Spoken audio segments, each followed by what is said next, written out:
اعوذ باللہ من الشیطان اللعین الرجیم بسم اللہ الرحمن الرحیم الحمد للہ رب العالمین الصلاة والسلام علی اشرف الانبیاء والمرسلین وعلی آلہ الطیبین الطاہرین المعصومین الذین اذہب اللہ عنہم الرجس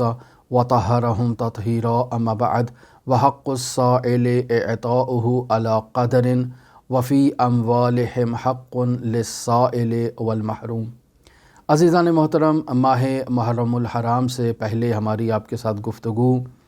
حضرت امام زین العابدین علیہ الصلاۃ والسلام کی اس گراں قدر حدیث کے مضامین پر جاری تھی جسے رسالۃ الحقوق کے عنوان سے یاد کیا جاتا ہے۔ بیان ہوا تھا کہ اس حدیث میں امام زین العابدین علیہ الصلاۃ والسلام نے 51 حقوق کو بیان کیا ہے اور ان حقوق کو ہم آپ کی خدمت میں بیان کر رہے ہیں۔ 45 حق ہم آپ کی خدمت میں بیان کر چکے اور آج 46ویں حق کے ساتھ اس ماہ محرم کے ان ایام حزن میں ہم 46ویں حق کا آغاز کر رہے ہیں تاکہ یہ رسالۃ الحقوق آپ کی خدمت میں کمپلیٹ ہو اور پھر ہم ابواب جہاد بالنفس کے ساتھ آپ کی خدمت میں حاضر ہوں۔ یہاں امام زین العابدین علیہ الصلاۃ والسلام سائل کے حق کو بیان کر رہے ہیں۔ فرما رہے ہیں وحق السائل اعطاؤہ علی قدر، سائل کا آپ کے اوپر یہ حق ہے کہ آپ اس کو اس کی ضرورت کے مطابق عطا کر دیں، اس کی ضرورت کو پورا کر دیں، اس کی حاجت روائی کر دیں۔ پھر آگے امام زین العابدین علیہ الصلاۃ والسلام جس آیت کا سہارا لے رہے ہیں یہ ہے سورہ ذاریات کی آیت نمبر 19، جس میں خداوند متعال ارشاد فرما رہا ہے وَفِي أَمْوَالِهِمْ حَقٌّ لِلسَّائِلِ وَالْمَحْرُومِ، کہ ان کے اموال میں سائل اور محروم افراد کے حق موجود ہیں۔ پس سائل کو بھی اس کا حق دینا ہے، محروم کو بھی اس کا حق عطا کرنا ہے۔ سوال یہ پیدا ہوتا ہے سائل کسے کہتے ہیں؟ سائل اس شخص کو کہتے ہیں کہ جو لوگوں سے اپنی ضرورت کے پورا ہونے کا تقاضا کرے، یعنی اس کو کوئی مشکل پیش آ گئی ہے اور وہ اپنی مشکل کو خود حل نہیں کر سکتا، دوسروں سے جا کر تقاضا کرتا ہے، سوال کرتا ہے کہ اس کی اس مشکل کو حل کر دیا جائے۔ اچھا، پھر محروم کسے کہتے ہیں؟ محروم اور مسکین کا کلمہ مترادف کلمہ ہے۔ یہاں محروم ایسے سفید پوش عزت دار شخص کو کہا جاتا ہے کہ جو اپنی معیشتی مشکلات میں گرفتار ہو چکا ہے اور اس نے جد و جہد کی ہے، کوشش کی ہے کہ اس کی معیشتی مشکلات حل ہو جائیں، لیکن اس کی مشکلات حل نہیں ہوئی ہیں۔ اب یہ مسکین اور محروم شخص چونکہ عزت دار ہے، آبرومند شخص ہے، یہ کسی کے سامنے سوال بھی نہیں کرتا، ہاتھ بھی نہیں پھیلاتا، کسی سے تقاضا بھی نہیں کرتا ہے کہ اس کی مشکل کو حل کرنے میں اس کے ساتھ تعاون کیا جائے۔ اب یہاں چونکہ امام زین العابدین علیہ الصلاۃ والسلام نے اس حق کے ذیل میں آیت کا سہارا لیا ہے، لہٰذا اس آیت کے بارے میں بیان کرنا ضروری ہے کہ یہ آیت جس میں بیان کیا جا رہا ہے کہ آپ کے اموال میں سائل کا حق بھی موجود ہے اور محروم کا حق بھی موجود ہے، اس سے کیا مراد ہے اور یہ آیت کہاں پر نازل ہوئی؟ تو یہاں علماء کے دو نظریات موجود ہیں۔ ایک گروہ علماء کا کہتا ہے کہ یہ آیت مکہ میں نازل ہوئی تھی اور مکہ میں ابھی زکوٰۃ کا حکم نہیں آیا تھا، لہٰذا یہ آیت زکوٰۃ واجب پر دلالت نہیں کرتی ہے۔ لہٰذا اس آیت کے اندر اہل تقوی با ایمان متقی پرہیزگار افراد کو سائل نواز بنایا جا رہا ہے، انہیں محروم نواز بنایا جا رہا ہے تاکہ یہ اس سائل کی مشکل کو حل کریں، اس کے سوال کو پورا کریں کہ جو مشکلات میں مبتلا ہو چکا ہے اور اپنی مشکل کے حل کے لیے سوال کر رہا ہے، یا اس محروم کی مشکل کو اور اس مسکین کی مشکل کو بھی حل کریں جو عزت دار ہے، آبرومند ہے، سفید پوش ہے، اس نے خود جد و جہد کی ہے لیکن اپنی مشکلات کو حل کرنے سے قاصر رہا ہے، لہٰذا اس کی مشکل کو بھی حل کیا جائے۔ بس یہ علماء کا گروہ کہتا ہے کہ یہ آیت چونکہ آیت مکی ہے، زکوٰۃ کا حکم نازل نہیں ہوا، بس یہ آیت مستحب خیرات سے متعلق ہے وہ مستحب خیرات کہ جو سائل کو عطا کرنا ہے، وہ مستحب خیرات جو ضرورت مند، مسکین، محتاج شخص کو عطا کرنا ہے۔ لہٰذا یہ آیت حقوق واجب یعنی زکوٰۃ واجبہ کو شامل نہیں ہے۔ علماء کا دوسرا گروہ کہتا ہے کہ یہ آیت زکوٰۃ واجب کو شامل ہے، یعنی سائل کا اگر آپ تذکرہ کریں تو سائل وہ شخص ہے کہ جو زکوٰۃ واجب کا مستحق ہے اور اسے زکوٰۃ واجب دی جائے گی، جبکہ محروم شخص جو ہے اسے زکوٰۃ مستحب ادا کی جائے گی، اس پر زکوٰۃ واجب اس کو دینا یہ نہیں ہے۔ لہٰذا آیت کے بارے میں دو نظریات پائے گئے۔ پہلا نظریہ یہ ہے کہ یہ آیت جو ہے یہ گو کہ مکہ میں نازل ہوئی ہے لیکن زکوٰۃ کا حکم نہیں ہے، لہٰذا یہ زکوٰۃ واجب کو شامل نہیں ہے، زکوٰۃ مستحب کو شامل ہے۔ دوسرا گروہ یہ کہتا ہے کہ نہیں، زکوٰۃ واجب کو بھی شامل ہے لیکن اس میں ایک تفصیل دی جائے گی، اور وہ تفصیل اس طرح سے ہے کہ کہا جائے گا کہ سائل سے مراد وہ شخص ہے کہ جسے زکوٰۃ واجب ادا کی جائے گی، اور محروم وہ شخص ہے جسے زکوٰۃ مستحب ادا کی جائے۔ پس اگر آیت مکی بھی ہے تو چونکہ اس آیت میں محروم کا تذکرہ موجود ہے اور محروم کے لیے زکوٰۃ مستحب ہے، اور سائل کے لیے زکوٰۃ واجب ہے کہ اسے زکوٰۃ واجب کو ادا کیا جائے۔ اب یہاں ایک نہایت ہی اہم سوال پیش آتا ہے کہ چونکہ اس آیت میں سائل کا تذکرہ ہے، محروم تو وہ عزت دار شخص ہے کہ جو اپنی مشکل کے بیان نہیں کرتا اور اپنی مشکل میں سوال نہیں کرتا، پس یہ تو آبرومند شخص ہے۔ سائل وہ شخص ہے کہ جو سوال کر رہا ہے۔ تو اس آیت سے ہمیں کیا یہ بات سمجھ میں آتی ہے کہ اسلام ضرورت مندوں کو بھکاری بنانا چاہتا ہے؟ اسلام در واقع معاشرے میں تقدی گری اور گدائی کو فروغ دینا چاہتا ہے۔ اسلام یہ چاہتا ہے کہ چونکہ بھیک مانگنا جائز ہے، چونکہ اسلام نے کہہ دیا کہ تمہیں ضرورت پیش آئی ہے اور تم جا کر لوگوں سے اپنی ضرورت اور حاجت روائی کے موقع پر مطالبہ کرو، تو پس اس کا مطلب یہ ہے کہ اسلام ایک ایسا آئین اور ایک ایسا مذہب ہے کہ جو معاشرے میں بھیک مانگنے کو رواج دے رہا ہے اور رائج کر رہا ہے۔ کیوں؟ چونکہ اسلامی تعلیمات میں ایک شخص جو اپنی مشکلات میں مبتلا ہے اور اپنی مشکلات کو حل کرنے سے عاجز ہے، اس کے لیے جائز قرار دیا گیا ہے کہ وہ دوسروں کے سامنے جا کر ہاتھ پھیلائے اور دوسروں سے اپنی ضرورت کے پورا ہونے کا تقاضا کرے، پس اس شخص کو بھکاری کہا جائے گا، اور ایسے شخص کی ترویج گویا کہ اسلام نے کر دی ہے۔ کیا یہ اس سوال کا جواب اس طرح سے بنے گا؟ تو یہاں عرض کرتے ہیں کہ نہیں عزیزان محترم، ایسا نہیں ہے۔ اگر ہم بھکاریوں کے گروہ کے بارے میں دیکھیں غور سے، ان کے عادات و اطوار اور ان کی جو چال چلن ہے اور ان کا جو طرز عمل ہے، اس کے بارے میں اگر ہم غور کریں تو بھکاریوں کی 3 اقسام پائی جاتی ہیں، اور ان تینوں اقسام کے بارے میں اسلام نے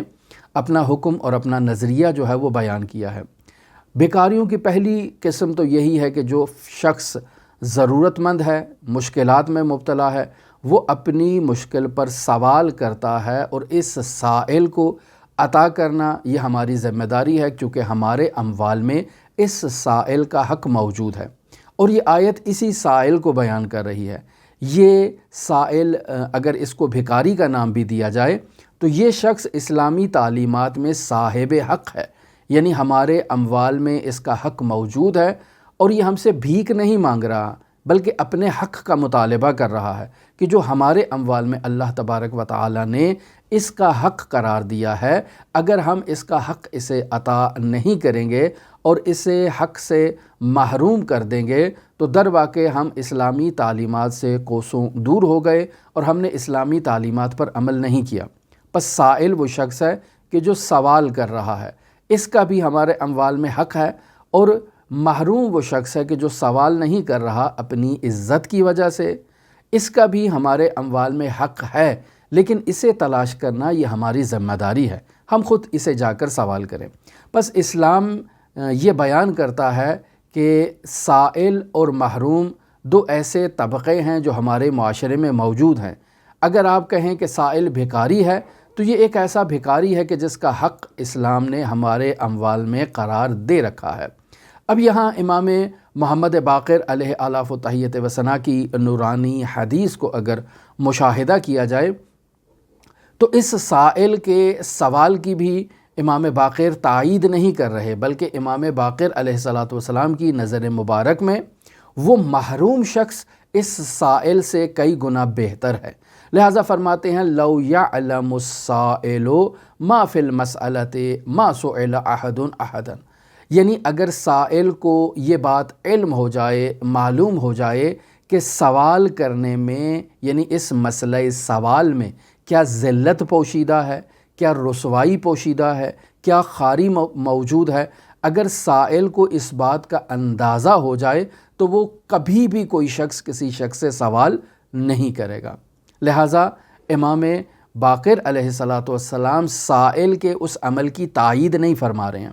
فرماتے ہیں کہ سائل اگر اس سوال کے اندر موجود ذلت اور خواری کو سمجھ لے تو کبھی سوال نہیں کرے گا، جبکہ دوسری طرف وہ شخص کہ جس کے اموال میں سائل کا حق موجود ہے، اس شخص سے امام محمد باقر مخاطب ہیں اور فرماتے ہیں وَلَوْ يَعْلَمُ الْمُعْتِي، وہ شخص جو معطی ہے، جس نے عطا کرنا ہے سائل کو، اگر اس معطی کو معلوم ہو جائے ما فی العطیت، جس چیز کو وہ عطا کر رہا ہے اس عطا میں کیا فضیلت پائی جاتی ہے، اگر معطی کو اس بات کا علم ہو جائے تو امام باقر فرماتے ہیں ما رد احد احدا، تو ہرگز کبھی بھی کوئی انسان کسی دوسرے انسان کو رد نہ کرے۔ پس امام محمد باقر علیہ الصلاۃ والسلام گویا کہ معطی کو تشویق دلا رہے ہیں، ترغیب دلا رہے ہیں کہ وہ عطا کرے، اس کا کام عطا کرنا ہے، جود کرنا ہے، بخشش کرنا ہے، لیکن سائل کو بتا رہے ہیں کہ تو سوال کر سکتا ہے، یہ کام تیرے لیے جائز ہے، لیکن اگر تجھے اس کی اندر موجود خواری اور ذلت کا علم ہو جائے تو کبھی بھی نہ تو سوال کرے گا اور نہ ہی کوئی دوسرا سائل اس معاشرے میں کسی دوسرے شخص سے سوال کرے گا۔ بس یہ وہ سائل ہے جو ضرورت کے وقت سوال کرتا ہے، لیکن ایک سائل معاشرے میں ایسا بھی ہے کہ جو ضرورت کے وقت سوال بھی کرتا ہے اور سوال پر سماجت بھی کرتا ہے،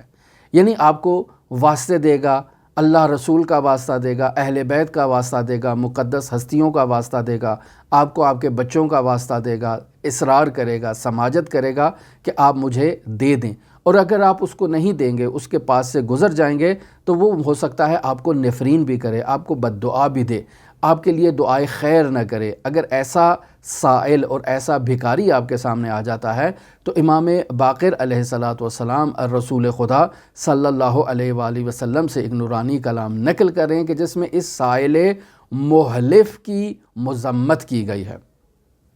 فرمایا گیا ہے ان اللہ یبغض الفاحش البذیء والسائل المحلف، یعنی اللہ تبارک و تعالی گالی دینے والے شخص سے بغض رکھتا ہے، یعنی اللہ اس کو پسند نہیں کرتا کہ جو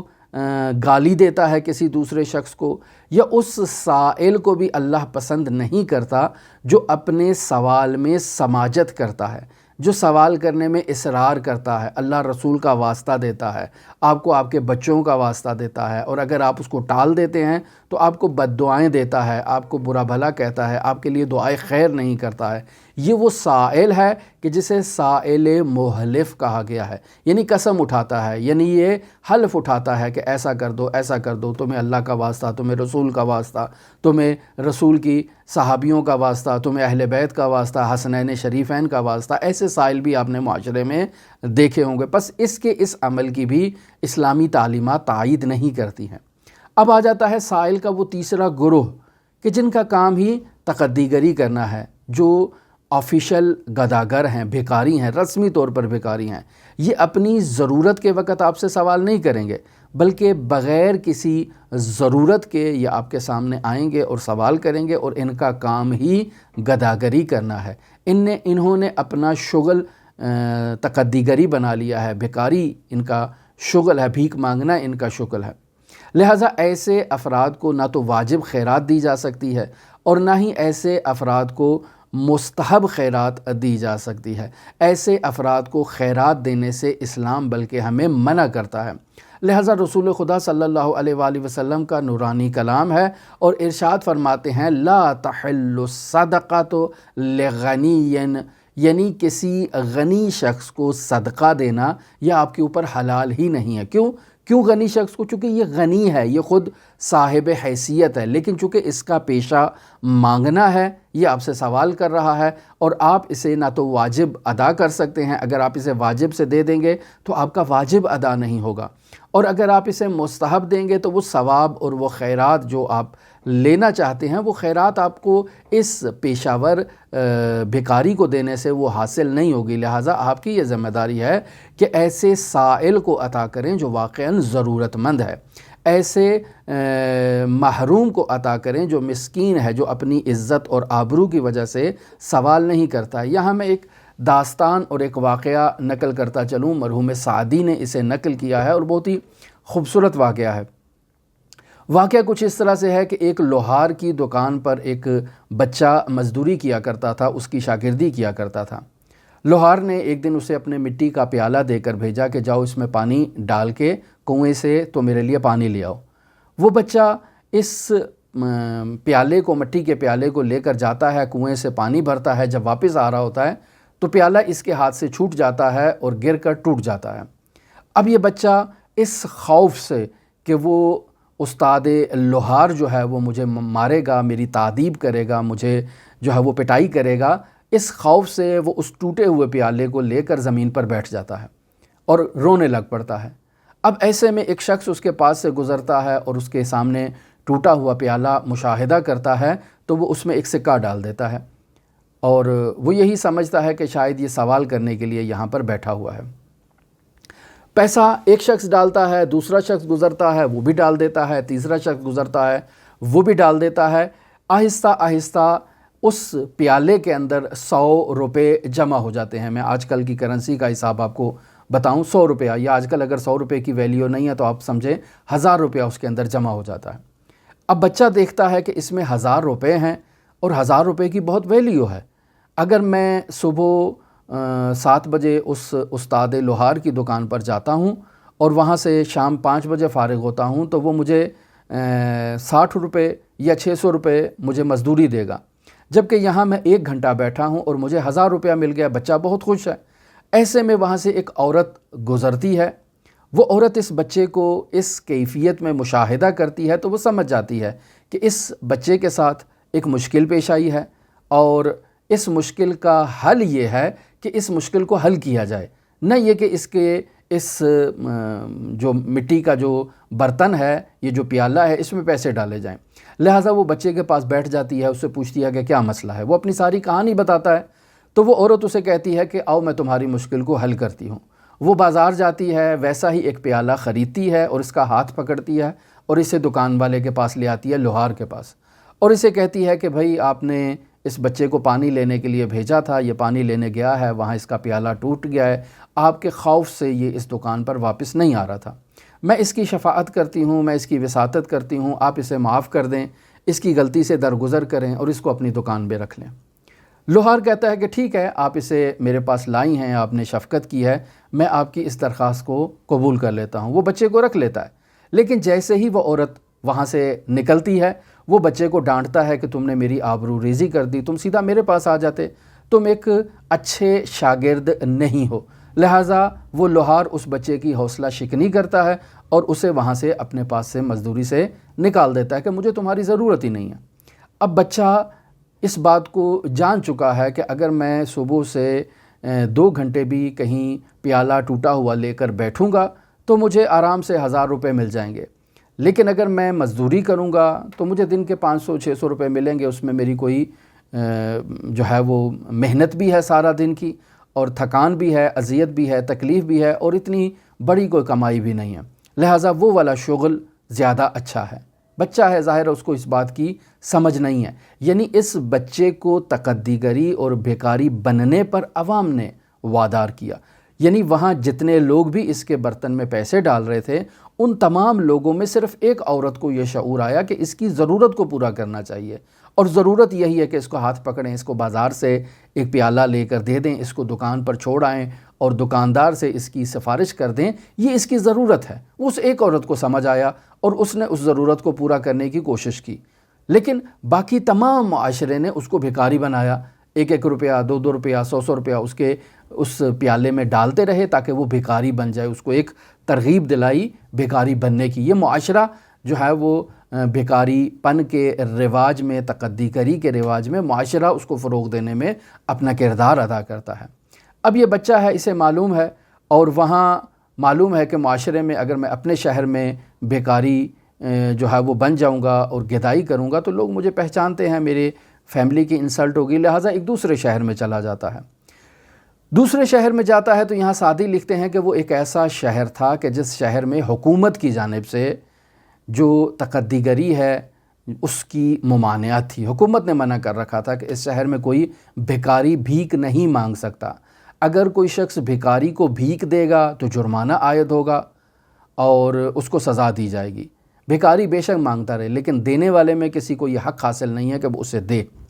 اب یہ بھیکاری بچہ دوسرے کسی شہر میں جاتا ہے، اسے وہاں بھیک مانگنے کا جب آغاز کرتا ہے تو اسے لوگ کہتے ہیں کہ یہ ایک ایسا شہر ہے کہ جس میں بھیک مانگنا سختی سے منع ہے۔ یہ بچہ یقین نہیں کرتا۔ اچھا، بھوک لگی ہے، روٹی والے کی دکان پر جاتا ہے، نان بائی سے روٹی خریدنا چاہتا ہے تو نان بائی اس کو کہتا ہے کہ بیٹا اگر تمہارے پاس پیسے نہیں ہیں تو ہم تمہیں روٹی نہیں دیں گے، یہاں روٹی صرف پیسے پہ دی جائے گی، اگر تم اللہ رسول کا واسطہ بھی دو گے تو ہم تمہیں روٹی نہیں دیں گے۔ کیوں؟ چونکہ اس شہر میں بھیک مانگنا منع ہے سختی سے، لہٰذا اگر تمہیں روٹی چاہیے، بھوک لگی ہے، واقعاً تمہارے پاس پیسے نہیں ہیں تو فلاں ایک لنگر خانہ ہے جو حکومت نے تاسیس کر رکھا ہے تم جیسے لوگوں کے لیے کہ جن کے پاس پیسے نہیں ہیں ان کی ضرورت کو پورا کیا جاتا ہے، تو تم وہاں چلے جاؤ اور وہاں جا کر مفت روٹی کھا لو۔ یہ بچہ وہاں لنگر خانے جاتا ہے تو وہاں لنگر خانے والے بھی اس کو کہتے ہیں کہ یہاں صرف محروم افراد کی گنجائش ہے، یعنی ایسے افراد جو واقعاً ضرورت مند ہے، جن کے پاس نہیں ہے، ہم ان کو لنگر فراہم کرتے ہیں۔ تم آؤ، تم بتاؤ کہاں سے آئے ہو، اپنی تلاشی دو، ہم تمہیں چیک کریں اچھی طرح سے اور تمہارا جائزہ لیں تاکہ ہمارے لیے یقین ہو جائے کہ تم بھیک جو ہے وہ لنگر خانے کے مستحق ہو۔ تلاشی لی جاتی ہے تو بچے کے پاس سے 100 روپے نکل آتے ہیں، 1000 روپے نکل آتے ہیں، تو وہ بچے کو کہتے ہیں کہ جاؤ جا کر اس کی روٹی خریدو اور کھاؤ، یہاں سے مفت نہیں مل سکتا۔ بچہ وہاں سے بھی چلا جاتا ہے۔ اب آگے جا کر اس کو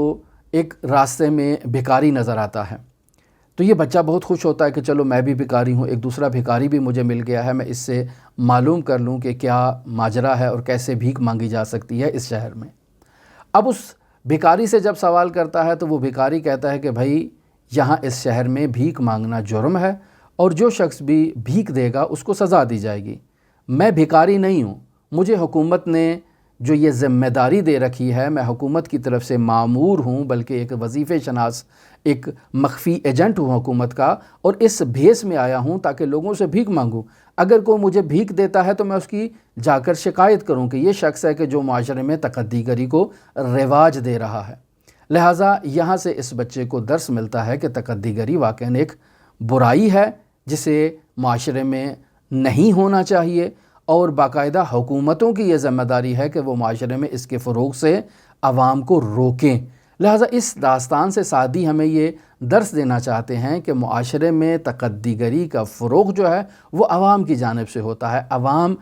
نہ سمجھے اور نہ جانتے ہوئے اس بات کو فروغ دیتی ہے معاشرے میں۔ لہٰذا معاشرے میں ایسے خیراتی ادارے ہونے چاہیے جو ضرورت مندوں کو تلاش کریں، جو محرومین کو اور مسکین افراد کو تلاش کریں۔ عوام کی یہ ذمہ داری ہے کہ وہ ایسے خیراتی اداروں کو سپورٹ کریں تاکہ وہ آگے سے جو واقعاً مستحق ہیں خیرات کے ان کو تلاش کریں اور ان کے سامنے وہ خیرات جو ہے وہ پیش کریں، ان کی اس ضرورت کو پورا کریں تاکہ دوبارہ وہ سوال نہ کریں۔ اس کی ضرورت کے مطابق اس کو جب دے دیا جائے گا اب وہ سائل نہیں رہے گا، اب وہ محروم نہیں رہے گا، اس کے سوال کرنے کا جو ایک ضرورت تھی اس ضرورت کو منقطع کر دیا گیا ہے تاکہ معاشرے میں کوئی بیکاری نہ بن پائے۔ پس ہماری یہ ذمہ داری ہے کہ ہم معاشرے میں اس تقدی گری کو فروغ دینے سے روکنے کے لیے اپنی جتنی بھی خیرات ہیں وہ ایک خیراتی ادارے میں جمع کرائیں جس خیراتی ادارے پر ہمیں اعتماد ہے۔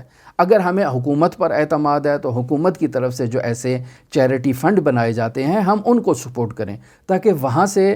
وہ افراد جو معاشرے میں واقعاً سائل ہیں، وہ افراد جو واقعاً معاشرے میں محروم ہیں ان کی مدد ہو سکے، اور دوسری طرف سے حکومت کی یہ ذمہ داری ہے کہ وہ معاشرے میں باقاعدہ اس تقدی گری کو فروغ دینے کے لیے جو ہے وہ ایسی روک تھام کریں، ایسے قوانین تدوین کریں معاشرے کے اندر کہ نہ تو کوئی سوال کرے لوگوں سے اور نہ ہی کوئی کسی کو عطا کرے۔ اب آپ دیکھیں معاشرے میں ایک جگہ سے دوسری جگہ سفر کریں تو آپ کو راستے میں ہزاروں افراد ایسے ملیں گے کہ جو بھیک مانگ رہے ہیں، اور ان میں بہت سے افراد ایسے ہیں کہ جو مالدار ہیں، جو صاحب حیثیت ہیں، جن کی پراپرٹیز ہیں، جن کی جائیدادیں ہیں، جنہوں نے بہت اس کاروبار سے فائدہ اٹھا رکھا ہے۔ لہٰذا ایسے فرد کو دینا یہ مناسب بھی نہیں ہے، اور معاشرے میں باقاعدہ اس شغل کی ترویج ہوگی۔ لہٰذا نتیجہ اگر آپ کی خدمت میں بیان کرنا چاہوں تو امام زین العابدین علیہ السلام اس رسالۃ الحقوق میں ہمیں یہ بات تعلیم دے رہے ہیں، اور اس بات کی طرف ہماری توجہ کو مبذول کروا رہے ہیں کہ ہمارے اموال میں دوسروں کا حق موجود ہے۔ وحق السائل، سائل کا حق کیا ہے؟ سائل کا حق یہ ہے کہ اعطاؤہ علی قدر، جتنی اس کی ضرورت ہے ہم اس کو اس کی ضرورت کے مطابق ادا کر دیں، اتنا اس کو دے دیں کہ اب وہ دوبارہ سوال نہ کر پائے۔ وفی اموالہم، اور ان کے اموال میں حق ہے، کس کا؟ للسائل والمحروم، یعنی وہ افراد جو صاحب حیثیت ہیں ان کے اموال میں سائل کا حق بھی موجود ہے، محروم کا حق بھی موجود ہے۔ ان کی یہ ذمہ داری ہے کہ یہ خود اپنے ہاتھ سے سائل کو اس قدر عطا کر دیں کہ دوبارہ وہ سوال کرنے کی گنجائش ہی نہ ہو۔ ایک آدمی بے روزگار ہے، اس کو اتنا عطا کر دیں کہ وہ اپنا ایک روزگار اس سے شروع کر سکے۔ ایک آدمی کو ضرورت ہے، اس کی وہ ضرورت پوری کر دیں تاکہ دوبارہ وہ اس ضرورت کو جو ہے وہ بنیاد بنا کر کسی اور سے سوال نہ کرے۔ لیکن بطور معمول ایسا ہوتا ہے کہ خیراتی ادارے ہوں، علماء ہوں، مراجع ہوں، وہ ایک محدود مقدار میں دیتے ہیں کہ کسی کی ضرورت اسے پورا نہیں ہوتی ہے، اور اس سے معاشرے میں تقدی گری کو فروغ ملتا ہے۔ لوگ اپنی ضرورت کو پورا کرنے کے لیے جو ہے وہ اہل خیر کے دروازے پر جاتے ہیں، ان سے سوال کرتے ہیں، اور وہ بھی تھوڑا تھوڑا عطا کرتے ہیں، اس کو غنی نہیں ہونے دیتے۔ یہ گویا کہ ان حقوق کے منافی ہے جسے امام زین العابدین علیہ السلام یہاں بیان فرما رہے ہیں۔ لہٰذا ہماری ذمہ داری ہے کہ اگر ہمارے پاس مال موجود ہے تو لوگوں کی ضرورت کو پورا کریں، محروم کی ضرورت کو پورا کریں تاکہ وہ دوبارہ کسی اور کے دروازے پر نہ جائے۔ اور وہ افراد جو سماجت کرتے ہیں انہیں ہرگز ہم عطا نہ کریں، اور وہ افراد کہ جو واقعاً پیشہ ور بیکاری ہیں انہیں بھی عطا کرنا جو ہے وہ اسلامی تعلیمات کے منافی ہے۔ عزیزان، دعا ہے کہ خداوند متعال ہمیں اسلامی تعلیمات کے اندر موجود حکمت کو اور فلسفے کو سمجھنے کی توفیق عطا فرمائے، اور ہم ان معارف کو سمجھ کے اسلام سے جو محرومیتیں ہیں ان کا خاتمہ کر سکیں۔ امام زمان عجل اللہ تعالی فرجہ شریف کے ظہور کی تعجیل کی دعا کے ساتھ آپ سے اجازت چاہتے ہیں۔ اللہم صلی علی محمد و آل محمد وعجل فرج قائم آل محمد۔